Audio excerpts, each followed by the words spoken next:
Assalomu alaykum hurmatli do'stlar. Bugungi mavzuyimiz demak varikatsiyali kasalligi haqida. Varikatsiyali kasalligi haqida juda ham ko'p videolar olganmiz. Demak, bundan oldingi videolarimizni ko'rishingiz mumkin.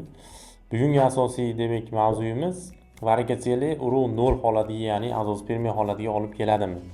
Yokida varikatsiyali operatsiya qilgandan so'ng urug' paydo bo'ladimi? Urug' chiqib ketadimi degan savollarga javob beramiz. Demak, varikatsiyali o'zi demak oldin aytganimizdek shu vena qon tomirlarini, moyakdan ketadigan vena qon tomirlarini kengayib qolish hisoblanadi.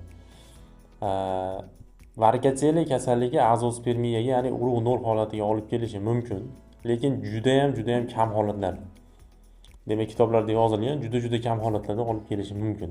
Lekin juda ko'p doktorlar varikatsiyali 100% urug' nol holatiga olib keladi. Varikatsiyalini olganingdan keyin, operatsiya qilganingdan keyin demak urug' paydo bo'lib ketadi, chiqib ketadi degan noto'g'ri xulosalarni qilishadi. Unaqa emas, yana bir noto'g'ri xulosa bor. Varikatsiyali urug' yo'lini yopadi, urug' yo'lini yopib qo'yadi degan xulosa bor. Lekin bu juda ham noto'g'ri. Varikatsiyali hech qachon urug' yo'lini yopib qo'ymaydi. Varikatsiyali sabab bo'lishi mumkin neobstruktivniy azospermiya, ya'ni sekretor formasiga sabab bo'lishi mumkin. Lekin juda ham kam holatda, lekin obstruktiv azospermiyaga sabab bo'lmaydi.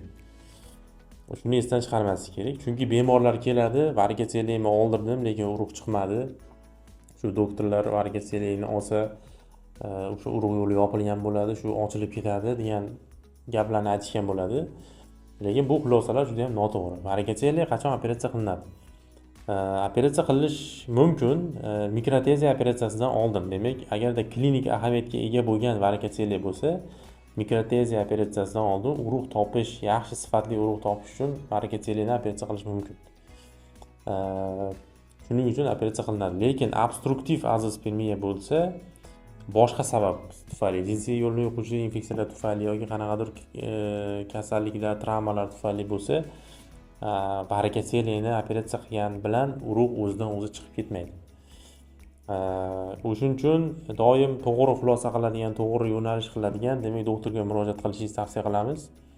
Chunki azospermiya bilan juda ham ko'p bemorlar bor, foydasiz narsalarni qilib umrini, vaqtini o'tkazayotgan bemorlar juda ham ko'p. Shuning uchun doim 2-3 mutaxassisga murojaat qilishingizni tavsiya qilamiz. Agar sizda urug' foizi 0 bo'lsa yoki bepushtlik holati bo'lsa yoki yaqinlaringizda bo'lsa, misol uchun bemalol bizga murojaat qilishlari mumkin. To'g'ri va to'liq xulosani qilib beramiz, xudo xolasa. Shu videoni barcha shu yaqinlaringiz bilan ulashib qo'ying.